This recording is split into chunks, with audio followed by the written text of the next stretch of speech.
Mona Lisa sanitary napkin.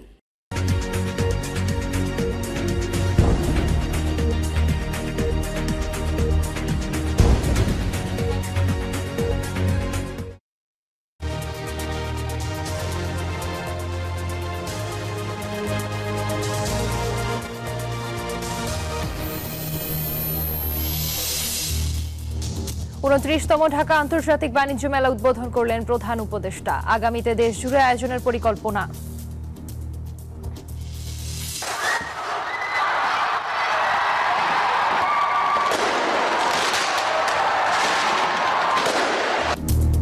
বর্ণিল সজ্জায় দেশে দেশে নতুন বছর বরণ। 31st নাইটে বাংলাদেশেও নানা আয়োজন, আতশবাজি, ফানুস উড়িয়ে উদযাপন।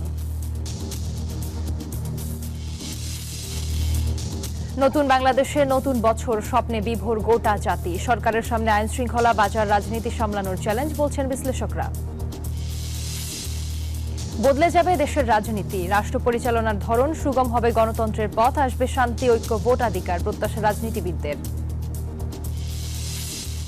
পাহাড় সম চ্যালেঞ্জ নিয়ে আরেকটি বছরে পা রাখল দেশের অর্থনীতি। বিনিয়োগ, কর্মসংস্থান বাড়ানো, মূল্যস্ফীতির লাগাম টানার লক্ষ্য সরকারের। বাড়তে থাকা উৎপাদন খরচ আর সিন্ডিকেটের জাতাকলে পিষ্ট দেশের কৃষক। পুরনো গরিব জীবনের নতুন বছর থেকে গেছে সংকটের ফুলছুরি।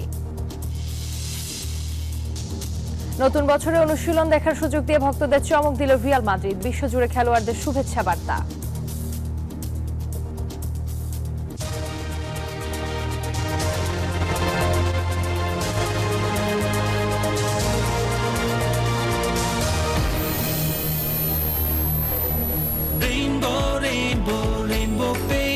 Rainbow Paints, the color of joy.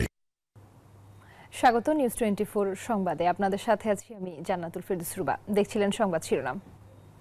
শব্দের আরেক নাম, একদম ইউনিক স্ট্রাকচারাল ডিজাইনের কসমিক ডোর। এর ওয়াল থিকনেস ও রিপ থিকনেস বেশি থাকা থেকে 50 বছরেরও বেশি। কসমিক ডোর, নিশ্চিন্তে 50 বছর। এবারে বিস্তারিত। 29তম ঢাকা আন্তর্জাতিক বাণিজ্য মেলা উদ্বোধন করেছেন অন্তর্বর্তী সরকারের প্রধান উপদেষ্টা অধ্যাপক ডক্টর মোহাম্মদ ইউনূস। বুধবার নতুন বছরের প্রথম দিন পূর্বাঞ্চলে বাংলাদেশ চায়না ফ্রেন্ডশিপ এক্সিবিশন সেন্টারে এই আয়োজন শুরু হয়েছে। প্রধান উপদেষ্টা বলেন, বাণিজ্য মেলা মানুষকে নিজের উদ্যোগকে ও সৃজনশীলতাকে তুলে ধরার সুযোগ দেয়। এই সুযোগ কাজে লাগাতে হবে, আরও সমৃদ্ধ করতে হবে দেশের রপ্তানি। এজন্য ব্যবসায়ীদের এগিয়ে আসতে হবে। মাস জুড়ে মেলা চলবে সকাল 10টা থেকে রাত 9টা পর্যন্ত, সাপ্তাহিক ছুটির দিনে রাত 10টা পর্যন্ত। উপস্থিত, আসসালামু আলাইকুম। সকলকে 2025 নববর্ষের বাংলাদেশের ক্রমবর্ধমান অর্থ। আজকে আমরা দেখব মেলা, আমাদের উৎসাহিত করবে, কিন্তু ভবিষ্যতের মেলা সারা দেশ জুড়ে হবে, জায়গায় জায়গায় হবে, এবং এটা হলো চূড়ান্ত মেলা। সবাই আসবে, দেখতে আসবে, বুঝতে আসবে, শিখতে আসবে, বিনিয়োগ করতে আসবে। এখানে যারা দেখতে আসবে তাদের অর্ধেকাংশ হলো যারা বিনিয়োগ করতে চায়, সঙ্গী খুঁজতেছে, কোন ব্যবসাটা সে ধরবে, কোন ব্যবসাটাকে নিয়ে সে এগিয়ে যাবে। বুদ্ধিটা তো বিরাট সম্পদ, টাকার চাইতে অনেক বড় জিনিস। টাকা তো বুদ্ধির পিছিয়ে পিছিয়ে দৌড়বে। আমরা এখন বলছি টাকা নেই, টাকা নেই, টাকা নেই তো বিষয় না। বুদ্ধি নেই, বুদ্ধি নেই বলতে পারে, কেন বুদ্ধি থাকবে না আমাদের? বুদ্ধি থাকলেই টাকা। কাজে আমরা চাই আমাদের তরুণ তরুণী, বয়স্কা যত আছে, সবাই তার এই যে স্বতঃস্ফূর্ত উদ্যোক্তা হবার শক্তি। এই যে আমার ব্যাংক আরএফএল গ্যাস স্টোভ, এর সায়েন্টিফিক নজল আর ব্রাশ বার্নার তাপকে সমানভাবে ছড়িয়ে খরচ বাঁচায় 25%। আরএফএল গ্যাস স্টোভ নিরাপদ ও গ্যাস সাশ্রয়ী। 304 ফুড গ্রেড স্টেইনলেস স্টিলে তৈরি, যা নিশ্চিত করে জংবিহীন সিঙ্কের আজীবন নিশ্চয়তা। আরএফএল কিচেন সিঙ্ক, স্বাস্থ্যকর কিচেনের চিরস্থায়ী সমাধান। জাঁকজমকপূর্ণ আয়োজনের মধ্য দিয়ে বিশ্বব্যাপী বরণ করা হলো 2025 সাল। ঘটনাবহুল 2024কে বিদায়ের পাশাপাশি রঙিন আলোকসজ্জা, আতশবাজি আর বর্ণিল আয়োজনে দেশে দেশে উদযাপন করা হয় বর্ষবরণ উৎসব। নিউ ইয়র্কের টাইমস স্কোয়ার, নিউজিল্যান্ডের অকল্যান্ড স্কাই টাওয়ার সহ বিশ্বের বিভিন্ন প্রান্তে বর্ষবরণের প্রথম প্রহর উদযাপন করা হয়। তবে যুদ্ধের ডামাডোলে এবারও মধ্যপ্রাচ্যের কয়েকটি দেশে ফিকে উৎসবের রং।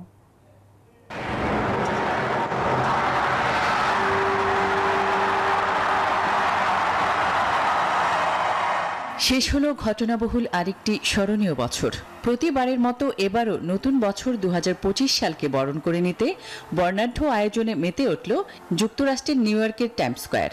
নতুন বছরের প্রথম প্রহর উদযাপন করতে জড়ো হয় পর্যটক সহ কয়েক লাখ মার্কিনী। ঘড়ির কাঁটায় স্থানীয় সময় রাত 12টা বাজতে নিউজিল্যান্ডের অকল্যান্ড শহর ছেয়ে যায় বর্ণিল আলোকছটা এবং আতশবাজিতে।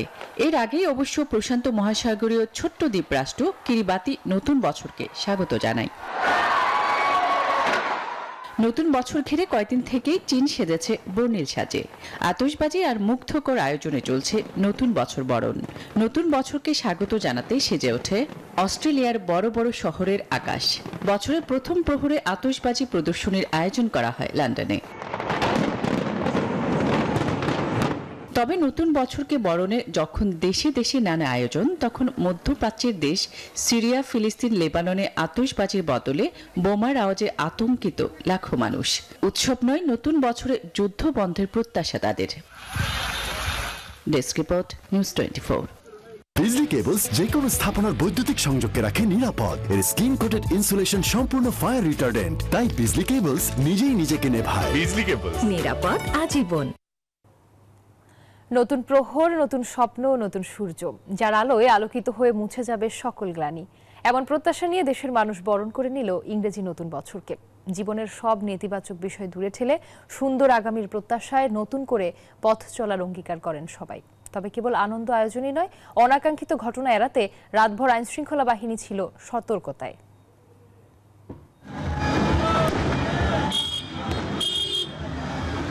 মহাকালের অমোঘ নিয়মে বিদায় নিল 2024।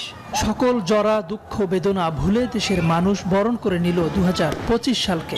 ইংরেজি নতুন বছরকে স্বাগত জানাতে রাত 12টা বাজতেই রাজধানী সহ দেশের বিভিন্ন প্রান্তের মানুষ মেতে ওঠে আনন্দ উল্লাসে। বিধিনিষেধ থাকলেও স্বল্প পরিসরে আতশবাজি আর ফানুসে মেতে ওঠেন অনেকে। নতুন বছরকে স্বাগত জানিয়ে রাষ্ট্রের প্রতি নিজেদের প্রত্যাশা জানায় সাধারণ জনতা। 25টা সবার জন্য ভালো আসুক, সবার জীবনে ভালো যাক, আর খারাপ কোনো সময় যেন না আসে বাংলাদেশে। আমাদের দেশটা ভালো থাকুক, আমরা ভালো থাকি, উইদাউট এর উপরে আমার কিছু চাওয়া নেই। আমরা চাই সুন্দর একটি দেশ, যে দেশে দ্রব্যমূল্যের নিয়ন্ত্রণ থাকবে, আমরা জনসাধারণ যেন সুখ শান্তিতে পাখির মতন উঠতে পারি। অনেকেই নতুন বছরের প্রথম ক্ষণটি রাঙিয়ে তোলেন নিজেদের মতো করে। 25 সাল আসছে, এটাকে আমরা বরণ করে নেওয়ার জন্য আর কি সেলিব্রেশন করার জন্য বাসা থেকে বের হয়েছি। ভবিষ্যতে যেন আমাদের সুন্দর এবং সমৃদ্ধি হয়। সবকিছুতে স্বাধীনতা এবং মুক্ত মনার যে বিষয়গুলো সেটা অনুভব করছি। তবে 31st নাইট ঘিরে রাজধানীতে আইন শৃঙ্খলা বাহিনীর ছিল কঠোর নিরাপত্তা। গুরুত্বপূর্ণ জায়গাগুলোতে অতিরিক্ত আইন শৃঙ্খলা বাহিনীর সদস্য মোতায়েন সহ বসানো হয় তল্লাশি চৌকি। অনেক বছর ধরে গুলশানে থাকি, তাই না? আমরা ছোটবেলা থেকে এইখানে থাকি, কখনো তো এই ধরনের সিচুয়েশন আমরা ফেস করিনি। নিরাপত্তার চাদরে ঢাকায় আমরা এই নতুন বছরকে স্বাগত জানিয়েছি। যে কোনো ধরনের পরিস্থিতি মোকাবেলা করতে আমরা সক্ষম হব এবং আশা করছি কোনো ধরনের কোনো দুর্ঘটনা এখানে সংঘটিত হবে না। অনেক ঘটনাকে পাশ কাটিয়ে 2024 সাল হয়ে উঠেছিল রাজনৈতিক পট পরিবর্তনের এক বাস্তব পরিণতি। ছাত্র জনতার আন্দোলনে ফ্যাসিবাদের নিষ্ঠুর পরাজয়ের পর সামনের দিনগুলো হবে সব মানুষের। নতুন বছর ঘিরে এমনই প্রত্যাশা সকলের। তাওহিদুল ইসলাম, নিউজ 24, ঢাকা। খ্রিস্টাব্দের হিসেবে শুরু হলো আরও একটি নতুন বছর। যে কোনো নতুন যাত্রায় থাকে নতুন স্বপ্ন আর প্রত্যাশা। রাষ্ট্র ব্যবস্থার পরিবর্তিত পরিস্থিতির বাংলাদেশে সে প্রত্যাশা যেন অনেকটাই বাঁধ ভাঙা। ভঙ্গুর রাষ্ট্রের প্রতিটি খাত বিনির্মাণে তাই চাপও বাড়ছে অন্তর্বর্তী সরকারের ওপর। সেসব চ্যালেঞ্জ উত্তরণে কোন কোন জায়গায় সরকারকে হতে হবে মনোযোগী, নানান খাতের বিশেষজ্ঞদের পর্যবেক্ষণ ও পরামর্শ নিয়ে বিস্তারিত জানাচ্ছেন মুরসালিন হক জুনায়েদ। এক একটি নতুন সম্ভাবনার আশা জাগিয়ে ঘটে প্রতিটি সূর্যোদয়। ক্যালেন্ডারের পাতায় ঘুরে আসে নতুন আরও একটি বছর। পুরনো বছরের সব গ্লানি কাটিয়ে রাষ্ট্র ব্যবস্থার প্রতি থাকে নাগরিকদের প্রত্যাশা, তাই চাপ থাকে রাষ্ট্র পরিচালকদের ওপরেও। জুলাই আগস্টে ছাত্র জনতার বিক্ষোভ পরবর্তী পরিবর্তিত বাংলাদেশে নতুন স্বপ্নে গোটা জাতি। নতুন বছরে আইন শৃঙ্খলা, বাজার, অর্থনীতি, নির্বাচন এবং রাজনৈতিক পরিস্থিতি সামাল দেওয়ার চাপ আছে অন্তর্বর্তী সরকারের ওপর। পুলিশের তথ্য মতে 2024 সালের প্রথম 6 মাসে যেখানে গড় মামলা ছিল 15,500-এরও বেশি, সেখানে জুলাই থেকে নভেম্বরে মামলা হয়েছে গড়ে প্রায় 12,500। এই সমাজবিজ্ঞানী মনে করেন পরিসংখ্যানে অপরাধ পরিস্থিতি কিছুটা উন্নতি হলেও বাস্তব প্রত্যাশা এখনো অধরা। অপরাধ নিয়ন্ত্রণ করতে চাইলে পুলিশকে আরো বেশি পরিকল্পনা করে বাস্তব অবস্থা অধ্যয়ন করেই কিন্তু আসলে তাকে এই ব্যবস্থাগুলো নিতে হবে। 1.5 দশকের স্বৈরশাসনের উত্তরাধিকার সূত্রে পাওয়া ভঙ্গুর অর্থনীতির প্রমাণ মেলে নানান সূচকে। 2024-এর নভেম্বর পর্যন্ত দেশে সার্বিক মূল্যস্ফীতি 11% বেশি, যেখানে খাদ্য মূল্যস্ফীতি 14%-এর কাছাকাছি। রপ্তানি আর প্রবাসী আয়ের মাধ্যমে রিজার্ভ $26 বিলিয়ন ছাড়ালেও নাজুক অবস্থায় বিনিয়োগ ও উৎপাদন। সরকারের এখানে নিয়ন্ত্রণ যতক্ষণ পর্যন্ত না আসবে ততক্ষণ পর্যন্ত আপনার পণ্যের দাম কমানো যাবে না। কমাইতে হইলে সরকারের এই যে মন্ত্রণালয়গুলি আছে এগুলি সমন্বয়ের দরকার আছে। নীতি প্রণয়নে দুর্নীতি বা বিশেষ গোষ্ঠীরকে সুবিধা দেওয়ার কথাকে মাথায় রেখে নীতি প্রণয়ন হয়েছে। এই জিনিসটাই অন্তর্বর্তীকালীন সরকার সম্পূর্ণ বন্ধ করেছে। রাষ্ট্র ব্যবস্থায় পট পরিবর্তনে রাজনৈতিক দলগুলোর পক্ষ থেকে আছে জাতীয় নির্বাচনের চাপ, আবার তরুণদের বড় অংশ সংস্কার ছাড়া নির্বাচনের পক্ষে নয়। 1991, 96, 2001, 2008-এ এই গণকর্মচারীদের দিয়ে কিন্তু ভালো নির্বাচন করা সম্ভব হয়েছে। ততটুকু সংস্কারে হাত দেবেন যতটুকু এই মুহূর্তে আপনার নির্বাচনী চ্যালেঞ্জ উত্তরণের জন্য প্রয়োজন। নির্বাচন নিয়ে যেহেতু আলাপ আলোচনা চলছে এবং সাথে সাথে সংস্কার এসেছে, আমার মনে হয় যে সংস্কারগুলি অত্যন্ত প্রয়োজনীয় সেই সংস্কারগুলিকে আগে সমাধান করে তাড়াতাড়ি বিদায় নিতে পারে ততই ভালো হবে। সামগ্রিক পরিস্থিতি বিবেচনায় 2025 সালের চ্যালেঞ্জ উত্তরণে বর্তমান অন্তর্বর্তী সরকারের ওপর আস্থাশীল সব পর্যায়ের বিশ্লেষকরাই।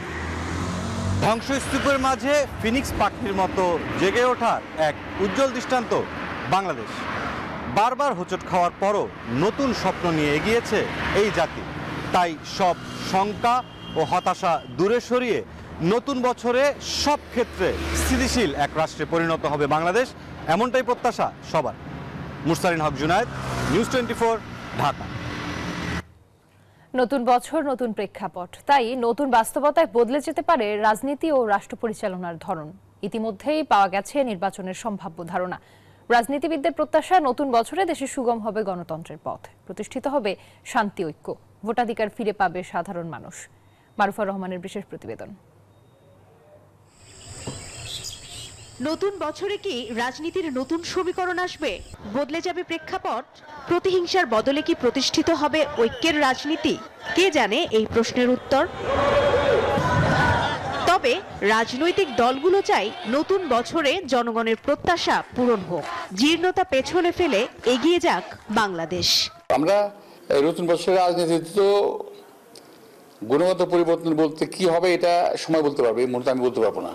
নির্বাচনের বছরটাকে আমরা সেলিব্রেট করতে চাই, আনন্দমুখর করতে চাই, পারস্পরিক দ্বন্দ্বে যেন আমরা জড়িয়ে না পড়ি, এদিকে খেয়াল রাখতে হবে আমাদেরকে।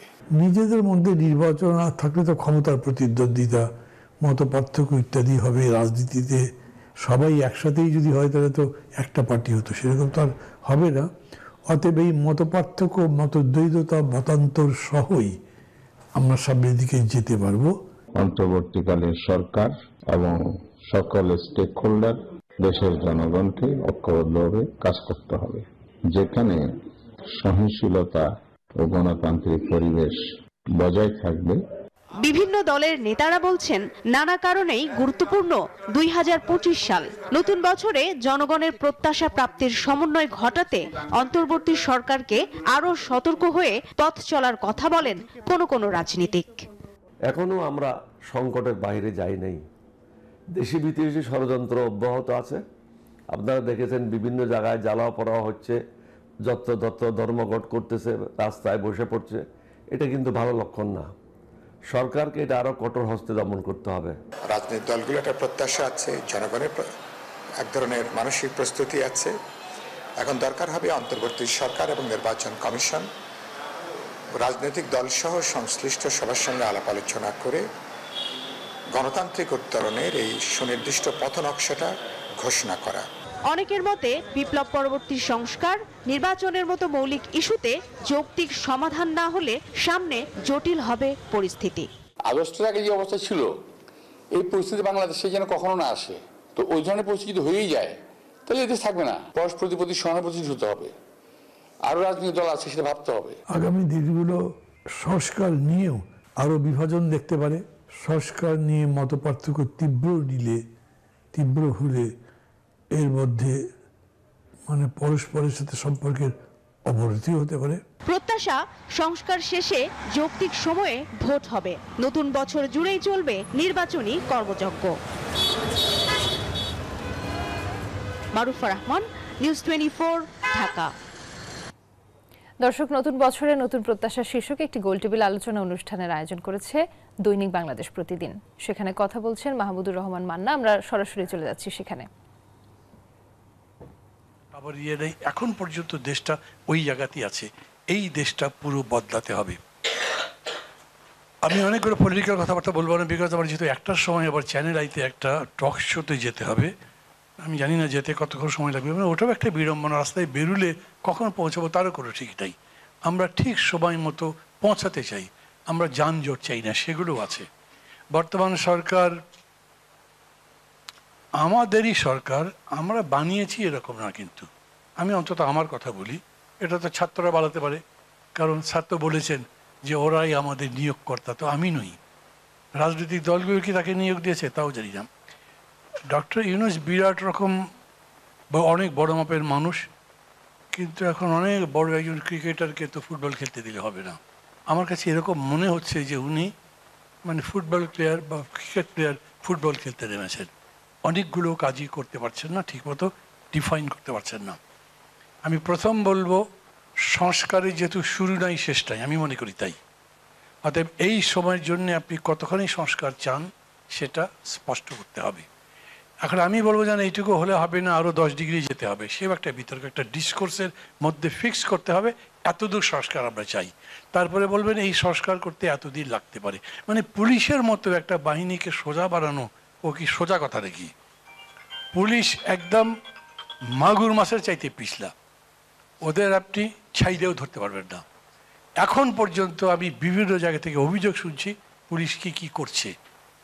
বিউরোক্রেসির মধ্যে ওরকম জানি না, টুকটাক কিছু কিছু শুনি, এগুলো সবই একদম ভদ্রলোক ভালো মানুষ বানিয়ে দিতে পারবেন তা না, কিন্তু অত্যন্ত ইফেক্টিভ হতে পারে একটা ভোটের মধ্যে 2 নম্বরই না হয়, মানুষের অধিকার হরণ না করে ভালো মতো একটা ভোট করা যায় যাতে। আমি জানি অনেকে এরকম মনে করেন যে এত তাড়াতাড়ি ভোট চান কেন। আমি চাই না, আমি ভোট তাড়াতাড়ি ভোট চাইলে আবার কি আমি কি ভোটে যেতে ক্ষমতায় যেতে পারবো তা না। আমি শেষ 300টা ক্যান্ডিডেট দিতে পারবো একটা দলের মধ্যে, তাও হয়তো না, কত দূর পারবো জানি না, চেষ্টা করছি, দেখি কি পারি।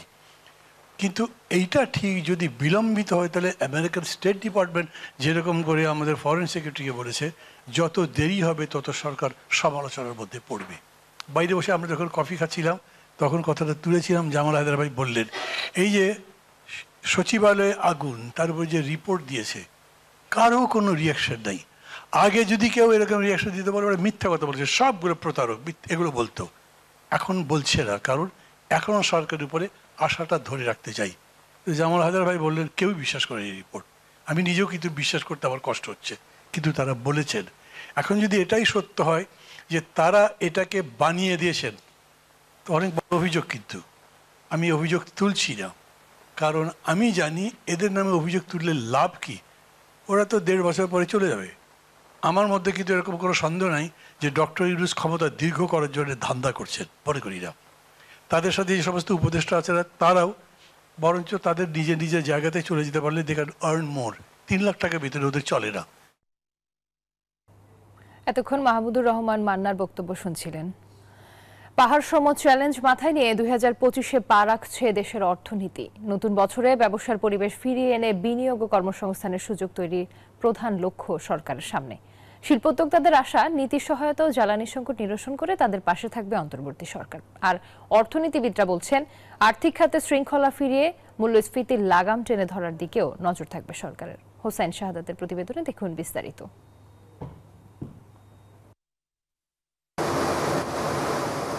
85টি রিং মেশিনের মধ্যে উৎপাদনে আছে মাত্র 14টি, বাকি 71টি রাখা হয়েছে বন্ধ। তুলা থেকে সুতা তৈরির এই প্রক্রিয়ায় বিভিন্ন ধাপের অন্য সব যন্ত্রেরও একই অবস্থা। সাভারের লিটল স্টার স্পিনিং মিলে প্রতিদিন 20 টন সুতা তৈরির সক্ষমতা থাকলেও এখন পাওয়া যাচ্ছে মাত্র 6 থেকে 7 টন। কিন্তু কেন? গ্যাসের প্রেসার নাই, জেনারেটর বন্ধ থাকে। আমাদের 2টা জেনারেটর 3000 কিলোওয়াট, সেখানে আমরা একটা জেনারেটর চালাই 600 থেকে 550 লোডে, কখনো 700 লোডে। শুধু সাভারেই নয়, সারা দেশের শিল্প কারখানায় গ্যাস বিদ্যুতের পরিস্থিতি অনেকটা এমনই। অনেক কষ্টে ব্যবসা টিকিয়ে রেখেছেন বস্ত্র খাতের অধিকাংশ উদ্যোক্তা, তবে লোকসান সামাল দিতে না পেরে বন্ধ হয়ে গেছে এ খাতের শতাধিক কারখানা। গ্যাস এবং বিদ্যুতের নিরবিচ্ছিন্ন সরবরাহ করার একটা অঙ্গীকার করতে হবে যে আমি আপনাকে আগামী 5 বছর আপনাকে গ্যাস এবং বিদ্যুৎ দিতে পারবো আপনার মিলে, যে মিলটা সেট আপ করা আছে। জ্বালানি সংকটকে ছাপিয়ে বছর জুড়ে বড় হয়ে দেখা দেয় শ্রমিক অসন্তোষ। ডলারের দামে অস্থিরতা, ঋণের সুদ বৃদ্ধি, সব মিলে কঠিন সময় পার করছেন উদ্যোক্তারা। তারা বলছেন নতুন বছরে এসব সংকট সমাধান করতে না পারলে বড় বিপর্যয় নেমে আসতে পারে শিল্প খাতে, যার মাসুল গুনতে হবে মালিক শ্রমিক সবাইকেই। কেউ কিন্তু সাহস করে কোনো কিছু যে করবে সেই দিকেও কিন্তু আমরা এগোতে দেখছি না। অর্থনীতি যেমন স্থবির হয়ে গেছে, ইনভেস্টমেন্ট নেই, তারপরে সার্কুলার ইকোনমি সেটাও স্থবির হয়ে আছে, বায়ারদের একটা আস্থাহীনতা তৈরি হয়েছে। ল অ্যান্ড অর্ডারের ক্ষেত্রে আনফরচুনেটলি সরকার সম্পূর্ণ ব্যর্থ হয়েছে। সরকার এখানে আমাদেরকে কোনো আর্থিক সহায়তা দেবে না, যেটা অলরেডি ডিক্লেয়ার করে দিয়েছে। তো অন্তত ভবিষ্যতে যেন ফার্দার কোনো ক্ষতি না হয় সেই আশ্বাসটা আপনাকে দিতে হবে। অর্থনীতিবিদরা বলছেন আর্থিক খাতে যে সংস্কার চলছে তা অব্যাহত রাখতে হবে, তবে ব্যবসার চাকা সচল করতে নিতে হবে কার্যকরী উদ্যোগ। ইকোনমিক ম্যানেজমেন্টের জন্য যে সংস্কারগুলি দরকার সেটার জন্য তো এই কে.এস. মুর্শিদের নেতৃত্বে একটা কমিটি গঠন করা হয়েছে। তারা বাজেটের জন্য আমার মনে হয় কিছু এই প্রাইভেট সেক্টরে বিনিয়োগ পরিবেশের উন্নতির জন্য, এটাকে আরো ইনভেস্টমেন্ট ফ্রেন্ডলি করার জন্য বোথ লোকাল এবং ফরেন, সেটার জন্য আমরা আশা করছি যে তারা কিছু রেকমেন্ডেশনস দিবেন। জুলাই বিপ্লবের মাধ্যমে যে নতুন বাংলাদেশের স্বপ্ন দেখেছে মানুষ, তা পূরণে বড় ভূমিকা রাখতে পারে বেসরকারি উদ্যোক্তারা, তবে এজন্য তাদের দিতে হবে উপযুক্ত ব্যবসার পরিবেশ। অনেক দামে কেনা নতুন এই বাংলাদেশকে নতুনভাবে গড়তে অর্থনীতিকে শক্ত ভিতে দাঁড় করানোর কোনো বিকল্প নেই। তবে ঘুরে দাঁড়ানোর সেই পথ চলা মোটেও সহজ নয়, বরং আছে পাহাড় সম চ্যালেঞ্জ। তাই নতুন বছরে সরকারকে শিল্পবান্ধব নীতি গ্রহণ এবং ব্যবসার সুষ্ঠু পরিবেশ ফিরিয়ে আনার তাগিদ দিচ্ছেন ব্যবসায়ী এবং অর্থনীতিবিদরা। হোসাইন শাহাদাত, নিউজ 24, সাভার, ঢাকা। নতুন বছরে কোনো নতুনত্ব নেই কৃষকের জীবনে। যে কাজে শেষ হয়েছে আগের বছর, সেই কাজ দিয়েই শুরু নতুন বছরের প্রথম দিন। উল্টো সমস্যার শেষ নেই কৃষকদের। একদিকে বেড়েছে উৎপাদন খরচ, অন্যদিকে মধ্যস্বত্বভোগীরা খেয়ে যাচ্ছে লাভের গুড়। সব মিলিয়ে নতুন বছরের সম্ভাবনার স্বপ্ন দেখতে সরকারের মুখাপেক্ষী কৃষকেরা। অন্তরা বিশ্বাসের প্রতিবেদন।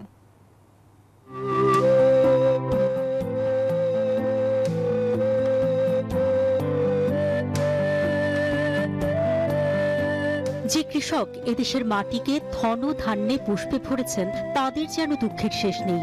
কখনো কীটপতঙ্গে খেয়ে যায় ফসল, তো কখনো সারের দাম চলে যায় নাগালের বাইরে। ইদানিং বেড়েছে কৃষি শ্রমিক বা কামলা খরচও। এখন কামলা নিতে গেলে আপনি কমপক্ষে 1000 টাকা দিতে হয়, কমপক্ষে একদিন 1000। তাতে এক পাখিতে মনে করেন কতগুলো কামলা যায়, তো ওই পরিমাণ দাম তো আমরা পাই না। সঠিক সময় সার বীজ যেন আমরা পাই। দেখা গেল সরকার অনেক কিছুই করতেছে, কিন্তু কৃষকে এত কিছু পাইতেছে না। সার কীটনাশকের দাম বাড়লে বেড়ে যায় উৎপাদন খরচ। সবজির দাম নিয়ে তাই খুচরো বাজারে ক্রেতাদের যতই অভিযোগ থাকুক না কেন, কৃষকের ন্যায্য মূল্য থেকে যায় ধরা ছোঁয়ার বাইরেই। এনে ফুলকপির তো টাকা নেই, কে এনা যা আসে কামলার পয়সাও হয় না আর কি। আমার কাছ থেকে এক ব্যাপারী কিনে নেয়, ওই ব্যাপারীর কাছ থেকে আর এক মহাজনী কিনে নেয়। এইভাবে দাম তারা বেশি পায়, আমরা কম পাই। ট্রাক্টর কৃষিকাজকে করেছে সহজ, কিন্তু তার দামও আকাশচুম্বী। বর্তমানে এই গাড়িগুলির প্রাইস আছে প্রায় 20 থেকে 22 লক্ষ টাকা। সরকারে যদি ভর্তুকি হিসাবে কৃষকরা দিত, কৃষক সর্বোচ্চ উপকারী হইতো। ট্রাক্টরওয়ালারাও এরকম দাম নেয়, তারপরে এই সারওয়ালারাও এরকম দাম নেয়। নদী আর জমি দূষণ যেন মরার উপরে খাড়ার ঘা, যা কৃষিখাতকে ক্ষতিগ্রস্ত করেছে আরো। কারখানা পানি নাই মাসে আসে মাছ মরে যায়, এই জন্য মাছ পাওয়া যায় না, আর বৃষ্টি নাই। কীটনাশক আর সার জমিকে উর্বর করলেও রয়েছে পার্শ্ব প্রতিক্রিয়া। নিজের হাতে ওটা তো সার টার কিছু দেওয়া না, ওটা ভালোই লাগে। ক্ষেতের গুলা সার সুর দেওয়া হয়, সার ছাড়া তো হয় না। নানাবিধ সমস্যার মাঝেও এই কৃষকেরাই মেটাচ্ছেন বাংলাদেশের সিংহভাগ খাদ্যের চাহিদা। সুজলা সুফলা শস্য শ্যামলা আমাদের এই বাংলাদেশ, আর এই সোনার বাংলাদেশ গড়ার অন্যতম কারিগর হচ্ছেন আমাদের এই কৃষকেরা। তাদের সুখ দুঃখের কথা ভাববে সবাই, নতুন বছরে এটাই তাদের প্রত্যাশা। অন্তরা বিশ্বাস, নিউজ 24, মানিকগঞ্জ। নিউজ 24 সংবাদে নিচ্ছে একটি বিরতির, সাথেই থাকুন।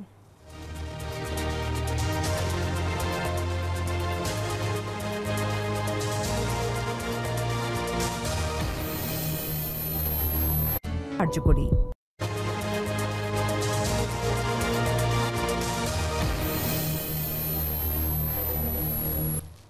স্বাগত আরেকবার নিউজ 24 সংবাদে।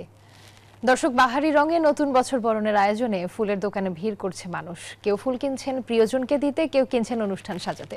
বিক্রেতাদের প্রত্যাশাও অনেক।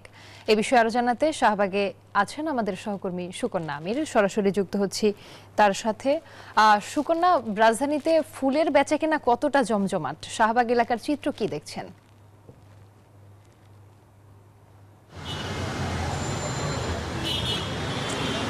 আপনাকে নববর্ষের শুভেচ্ছা। এবং আপনি যেমনটি বলছিলেন যে শাহবাগে ফুল বিক্রেতার যে দোকানগুলো রয়েছে সেগুলোতে যারা ক্রেতা রয়েছে তাদের সমাগম বেশ দেখতেছি। সকাল থেকে রয়েছে আমি এখানে, এবং আপনাকে যদি একটু দেখাই আপনিও দেখতে পারবেন যে এখানে আসলে নতুন বছরকে শুধু বরণ করতে নয়, নতুন বছরে অনেক রকমের অনুষ্ঠান আসলে বিভিন্ন সংগঠন থেকে শুরু করে বাসা বাড়িতেও হয়ে থাকে। তো সেই প্রোগ্রাম যেগুলো রয়েছে সেগুলো, এবং অফিস আদালতে যেই নতুন কর্মকর্তা কর্মচারী আজকের দিনে যুক্ত হচ্ছেন তাদেরকেও বরণ করে নেওয়ার জন্য এই শাহবাগ কেন্দ্রে কিন্তু আসছেন যারা ক্রেতা রয়েছেন তারা। এবং বিক্রেতাদের প্রত্যাশা তো বরাবরই খুবই ভালো, এবং তারা যেটি বলছেন যে বিগত বছরগুলোতে যে পরিমাণ আসলে বিক্রি হতো এবছর তো মাত্র শুরু হয়েছে, সুতরাং তারা প্রত্যাশা করছেন যে বরাবরের মতোই বিক্রিও হবে আসলে এই ফুলগুলো। তবে তারা যেটি বলছেন যে বিভিন্ন সময় আসলে কীটনাশকের দাম যেভাবে বৃদ্ধি পাচ্ছে, যাতায়াত ব্যবস্থান, পরিবহনের যে খরচ বাড়ছে, কিংবা যে জনবলগুলো রয়েছে তাদের যেই খরচগুলো বাড়ছে, সে তুলনায় আসলে ফুলের যেই দাম সেটি আসলে পর্যাপ্ত তারা পাচ্ছেন না। কোনো সময় বাড়ছে এবং কোনো সময় কমছে। তো সব মিলিয়ে আসলে নতুন বছরকে ঘিরে ক্রেতা সমাগম রয়েছে শাহবাগে, এবং বিক্রেতাদের আশা করছেন যে প্রতি বছরের মতো তারাও আসলে কোটি টাকার ফুল বিক্রি করতে পারবেন। শাহবাগ থেকে ফুল বিক্রি নিয়ে এই ছিল আমার কাছে সর্বশেষ। ফিরছি স্টুডিওতে। সুকন্যা, আপনাকে ধন্যবাদ।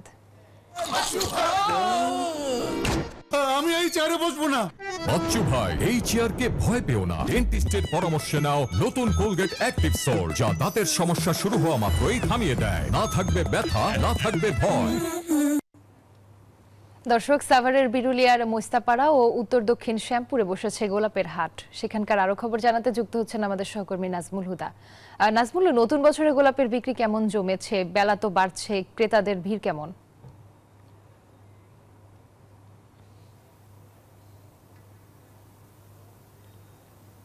ধন্যবাদ আপনাকে। আপনি যেমনটি বলছেন, এখন কিন্তু বাগানে বাগানে কিন্তু বাতাসে যে গোলাপ, সেই গোলাপ কিন্তু সুবাস ছড়াচ্ছে। আমরা যেটা দেখেছি, বাগানে দোলাচ্ছে গোলাপ, এবং এখান থেকে এই বাগান থেকে ফুল কিনে নিয়ে যাচ্ছে, এবং যারা পর্যটক তারা কিন্তু এসেছে।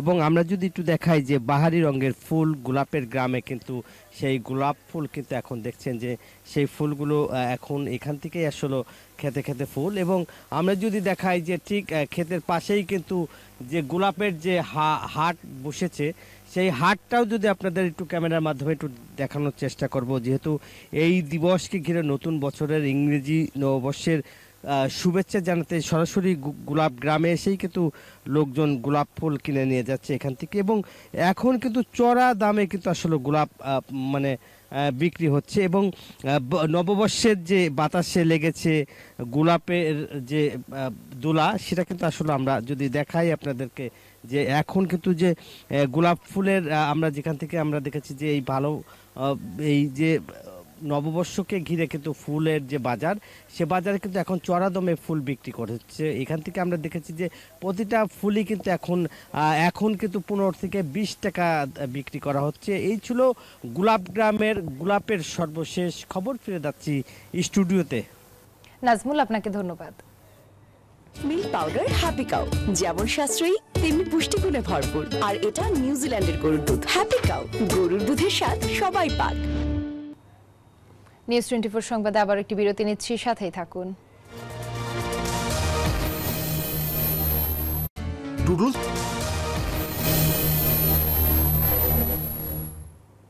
স্বাগত আরেকবার নিউজ 24 সংবাদে।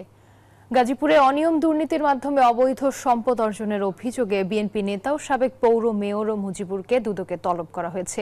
বিএনপির রাজনীতি করলেও অভিযোগ আছে আওয়ামী লীগের শাসনামলে সাবেক মুক্তিযুদ্ধ বিষয়ক মন্ত্রীর ছত্রছায়ায় হয়েছেন বিপুল সম্পদের মালিক। এ নিয়ে তৃণমূল বিএনপি নেতাকর্মীদের মধ্যে রয়েছে চাপা ক্ষোভ। তবে দুর্নীতির কথা অস্বীকার করেছেন এই নেতা।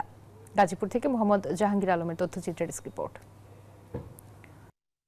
2001 সালে কালিয়াকৈর পৌরসভার মেয়র হওয়ার পর ভাগ্য খুলে মুজিবুর রহমানের। বিএনপি নির্বাচন বর্জন করলেও হাইকমান্ডকে বৃদ্ধাঙ্গুলি দেখিয়ে সাবেক মুক্তিযুদ্ধ বিষয়ক মন্ত্রী আকম মোজাম্মেল হকের সমর্থনে 2011 ও 2022 সালে মেয়র নির্বাচিত হন মুজিবুর। অভিযোগ রয়েছে মোজাম্মেল হকের ছত্রছায়ায় পৌরসভার বিভিন্ন এলাকায় বিপুল পরিমাণ জমি ও প্লটের মালিক হয়েছেন সাবেক এই মেয়র। আর এত সম্পদ নিয়ে প্রশ্ন স্থানীয় বিএনপি নেতাকর্মীদেরও। আওয়ামী লীগের সমস্ত নেতাকর্মীরা যেভাবে দুর্নীতি করে করছে, এরকম ভাবে তো তাছাড়া দণ্ডে এত সম্পদের মালিক কি করে হইলো? অবশ্যই তার দুর্নীতি, এটা অবশ্যই তাই ওই দুর্নীতি হয়েছে দেখে এরকম মামলা। আশা করি ওনার এই সম্পদের যা কিছু সম্পদ আছে, এই সম্পদের বিবরণী উনি উপস্থাপন করবেন। যদি সঠিক তথ্যপাত্র উনি দিতে পারেন তাহলে জনগণ সেটা গ্রহণ করবে। এছাড়া তার স্ত্রী সন্তানের নামেও রয়েছে বিপুল সম্পত্তি। আওয়ামী লীগ সরকার ক্ষমতায় থাকাকালীন বিএনপি ক্ষমতায় নির্বাচনে নাই, উনি অথচ নির্বাচন করেছেন। কি করে কালিয়াকৈর পৌরবাসীকে ধোঁকা দিয়েছে, সে তার নামে অগাধ সম্পদ করেছে, এইটা সত্যতা যাচাই করে ওনাকে যেভাবে আইনের আওতা আনা যায় সেই ব্যবস্থা করবেন। তবে দুর্নীতির মাধ্যমে সম্পদ অর্জনের কথা অস্বীকার করেছেন মুজিবুর রহমান। মানুষের যদি আমি ক্ষতি করতাম, যদি মানুষের আমি নির্যাতন করতাম, মানুষের কাছে সুবিধা নিতাম, তাহলে কি ঘরে হইয়া থাকার পর মানুষের ভোট দিত? অসুবিধা নাই, ইনশাল্লাহ আমার এগুলা নিয়ে কোনো নাই। আমার শতভাগ জবাব দেওয়ার মতন আছে, বা সম্পদ বিবরণী চাইছে আমি দিয়ে দিব। এদিকে সম্পদের হিসাব দিতে 5 জানুয়ারি দুদকে হাজির হতে বলা হয়েছে পৌরসভার সাবেক মেয়র মুজিবুর রহমানকে। Desk report, news 24। পল্লীকবি জসিমউদ্দিনের 122তম জন্মবার্ষিকী আজ। প্রতি বছর এ উপলক্ষে কবির স্মৃতি বিজড়িত বাড়িটি সংস্কার করা হলেও এবার সংস্কারের কোনো ছোঁয়া লাগেনি কবির বাড়ির আঙিনায়। তাছাড়া মাসব্যাপী জসিম পল্লী মেলা অনুষ্ঠিত হলেও এবছর কোনো আয়োজন না থাকায় হতাশ ভক্ত অনুরাগীরা। খায়রুজ্জামান সোহাগের তথ্য ছবিতে ডেস্ক রিপোর্ট। এইখানে তোর দাদির কবর ডালিম গাছের তলে 30 বছর ভিজায় রেখেছি 2 নয়নের জলে। কিংবা তুমি যাবে ভাই, যাবে মোর সাথে আমাদের ছোট গায়ে, গাছের ছায়ায় লতায় পাতায় উদাসী বনের বায়। এমন শত কবিতা, গল্প, নাটক আর গানের মাধ্যমে পল্লী মানুষের সুখ দুঃখের কথা তুলে ধরে যে কবি পেয়েছিলেন পল্লী কবির উপাধি, সেই পল্লী কবি জসিমউদ্দিনের 122তম জন্মবার্ষিকী আজ। যার লেখনীতে বাংলা সাহিত্যের ভাণ্ডার সমৃদ্ধ হয়েছে, সেই কবির বাড়িটি এখনো পড়ে আছে অযত্নে আর অবহেলায়। কবির বাড়িটিকে ঘিরে বিভিন্ন সময়ের নানা উদ্যোগের কথা শোনা গেলেও তা বাস্তবের রূপ নেয়নি কখনো। ফলে দেশের বিভিন্ন স্থান থেকে আসা কবির ভক্ত ও দর্শনার্থীরা হচ্ছেন হতাশ। আগের যুগের যে স্মৃতিগুলো, তিনি যে জিনিসগুলো ব্যবহার করেছেন সেগুলো আগের মতো সংরক্ষণ করা নাই। কবিতা পড়েছি, তবে বেশিরভাগ কবিতাগুলোই ছেঁড়া, ঠিক মতো পড়া যাচ্ছে না। যেগুলো উনি ব্যবহার করতে ওগুলো দেখলাম, কিন্তু ওইগুলো আসলে অযত্নে আছে। এদিকে প্রতি বছর জসিমউদ্দিনের জন্মবার্ষিকী উপলক্ষে অম্বিকাপুর কবির বাড়ির আঙিনায় মাসব্যাপী জসিম পল্লী মেলা অনুষ্ঠিত হলেও এই বছর সেই মেলা না হওয়ায় ক্ষুব্ধ স্থানীয় বাসিন্দা ও সাহিত্য ব্যক্তিত্বরা। দূর দূরান্ত থেকে লোকজন আসে, এই প্রতি বছর একটা ওয়েট করে যে পল্লীকবি জসিমউদ্দিনের বাড়ি যাব, তার সংগ্রহশালা দেখব। সংগ্রহশালায় বিভিন্ন ডকুমেন্টারি দেখানোর সুযোগ ছিল, সেগুলো সব নষ্ট হয়ে গেছে। কবিকে নতুন প্রজন্মের কাছে তুলে ধরতে সংশ্লিষ্টদের প্রতি আহ্বান সুশীল সমাজের প্রতিনিধিদের। পল্লীকবি জসিমউদ্দিনের যে বাড়িটি যে অবস্থায় আছে, এই অবস্থায় রাষ্ট্রীয়ভাবে সংরক্ষণ করা এবং আরো বেশি বরাদ্দ দিয়ে ওইটা একটি পূর্ণাঙ্গ একটা সংস্কৃতি কেন্দ্র তৈরি করা হোক। পল্লী কবির স্মৃতিকে বাঁচিয়ে রাখতে সরকার দ্রুত কবির বাড়িটির সংস্কারের ব্যবস্থা গ্রহণ করবে, এমনটাই প্রত্যাশা ভক্তানুরাগীদের। Desk report, news 24। নরসিংদীতে ছাত্রদল কর্মী হুমায়ুন হত্যা মামলার প্রধান আসামি শাহ আলমকে অস্ত্র গুলিসহ আটক করেছে সেনাবাহিনী। পুলিশের কাছে হস্তান্তর করলে তাকে গ্রেফতার দেখানো হয়। সেনাবাহিনী জানায়, সোমবার দিবাগত রাত 8টায় পাঁচদোনার একটি বাড়িতে ঢুকে ভেতর থেকে দরজা বন্ধ করে দেন শাহ আলম। এলাকাবাসীকে ভয় দেখাতে কয়েক রাউন্ড গুলি ছোড়েন তিনি। পরে সেনাবাহিনীর 2টি বিশেষ টহল দল ঘটনাস্থলে উপস্থিত হয়ে বাড়িটি ঘেরাও করে। প্রায় 1.5 ঘন্টার চেষ্টায় শাহ আলমকে সেনাবাহিনীর কাছে আত্মসমর্পণ করানো হয়। এ সময় তার কাছ থেকে একটি পিস্তল, গুলি এবং ছড়িয়ে ছিটিয়ে থাকা বেশ কিছু গুলির খোলস উদ্ধার করা হয়। তার কাছ থেকে আমরা একটা ফাতে অস্ত্র উদ্ধার করি, যেটা সেমি অটোমেটিক একটা পিস্তল, টার্কিশ মেড, এবং সেখান থেকে 1 রাউন্ড লাইভ অ্যামুনিশন এবং বাকি 9 রাউন্ড আমরা ফায়ারকৃত অ্যামুনিশনের খালি খোসা যেটা আছে সেটা আমরা ওখান থেকে উদ্ধার করতে সক্ষম হই। এবারে আন্তর্জাতিক প্রসঙ্গ। অবশেষে ঘটতে যাচ্ছে ইউক্রেনের মাধ্যমে ইউরোপে রাশিয়ার গ্যাস সরবরাহ যুগের সমাপ্তি। নতুন বছরের শুরুতেই মস্কোর দীর্ঘ সময়ের আধিপত্যের পর্দা নামতে চলেছে ইউরোপীয় গ্যাস বাজারে। তবে রুশ সরকার জানিয়েছে, নতুন বছরে আত্মবিশ্বাসের সাথেই এগিয়ে যাবে রাশিয়া। আর ইউক্রেনের রুশ আগ্রাসন বন্ধ করতে যুক্তরাষ্ট্র পাশে থাকবে, এমনটাই প্রত্যাশা কিয়েভের। ইউক্রেন ছিল ইউরোপে রাশিয়ার প্রাচীনতম গ্যাস রপ্তানির রুট। সোভিয়েত আমলে নির্মিত একটি পাইপলাইন দিয়ে সরবরাহ করা হতো এই গ্যাস। 2024 সালের 31 ডিসেম্বর রাশিয়া ইউক্রেনের মধ্যকার 5 বছরের ট্রানজিট চুক্তির মেয়াদ শেষ হওয়ার কথা ছিল। তবে 1 জানুয়ারি থেকে কোনো গ্যাসের প্রবাহের অনুরোধ জানায়নি মস্কো। ফলে নতুন বছরের শুরুতেই নামছে ইউরোপীয় গ্যাস বাজারে মস্কোর দীর্ঘ সময়ের আধিপত্যের পর্দা। 2022 সালের ফেব্রুয়ারিতে ইউক্রেনে যুদ্ধ শুরু হওয়ার পর বিকল্প গ্যাসের উৎস খোঁজার মাধ্যমে রাশিয়ার গ্যাসের উপর নির্ভরতা ব্যাপকভাবে হ্রাস করে ইউরোপীয় ইউনিয়ন। স্লোভাকিয়া ও অস্ট্রিয়ার মতো রাশিয়ার গ্যাসের অবশিষ্ট ক্রেতারা বিকল্প সরবরাহের ব্যবস্থা করেছে। এরই মধ্যে মঙ্গলবার নববর্ষ উপলক্ষে জাতির উদ্দেশ্যে দেয়া ভাষণে রুশ প্রেসিডেন্ট ভ্লাদিমির পুতিন বললেন, সবকিছুই ঠিক হয়ে যাবে। নতুন বছরে আত্মবিশ্বাসের সাথে এগিয়ে যাবে তার দেশ। তবে নতুন করে অর্থনীতি বা ইউক্রেন যুদ্ধ নিয়ে দেননি কোনো নির্দিষ্ট প্রতিশ্রুতি। আসন্ন বছরে প্রতিদিন আমাকে এবং আমাদের সবাইকে লড়াই করতে হবে যাতে ইউক্রেন যথেষ্ট শক্তিশালী হতে পারে। এদিকে নববর্ষের ভাষণে ইউক্রেনের প্রেসিডেন্ট ভলোদিমির জেলেনস্কি জানালেন, তার দেশে রুশ আগ্রাসন রোধ করতে যুক্তরাষ্ট্র পাশে থাকবে বলে বিশ্বাস তার। আমাদের এখনো অনেক কিছুই করার আছে, তবে এরই মধ্যে যা করা হয়েছে তা নিয়ে যথাযথভাবে গর্বিত হতে পারি আমরা। ইউক্রেন রাশিয়ার চলমান যুদ্ধে বুধবার প্রথমবারের মতো নৌড্রোন দিয়ে রুশ হেলিকপ্টার ধ্বংস করার দাবি করেছে কিয়েভের সামরিক গোয়েন্দারা। নিবির আমিন, নিউজ 24। নিউজ 24 সংবাদে আবার একটি বিরতি নিচ্ছি, সাথেই থাকুন।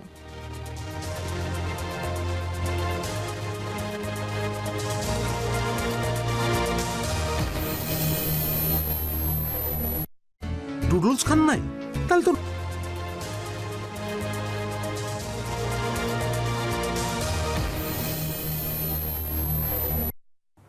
স্বাগত আরেকবার নিউজ 24 সংবাদে। এবার জানাবো খেলার সংবাদ।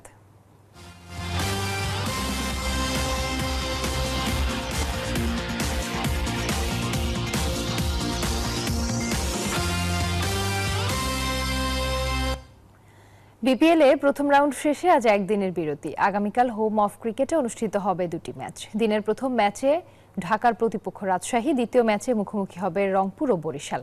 প্রথম রাউন্ড শেষে মিরপুরে হাই স্কোরিং এ দেখা মিলেছে। ব্যাটারদের ব্যাটে দেখা গিয়েছে 4 ছক্কা। বিপিএল ইতিহাসে বাংলাদেশিদের মধ্যে সবচেয়ে কম বলে 50 দেখা পেয়েছেন মাহিদুল অঙ্কন।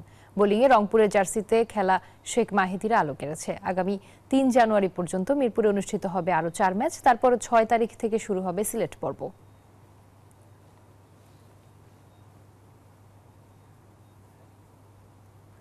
নতুন বছর উপলক্ষে ভক্তদের জন্য চমক রেখেছিল ফুটবল ক্লাব রিয়াল মাদ্রিদ। ক্লোজডোর অনুশীলনের কথা থাকলেও সেটি বাতিল করে ভক্তদের অনুশীলন দেখার পাশাপাশি ফুটবল উপহার ও অটোগ্রাফের ব্যবস্থাও করেছিল।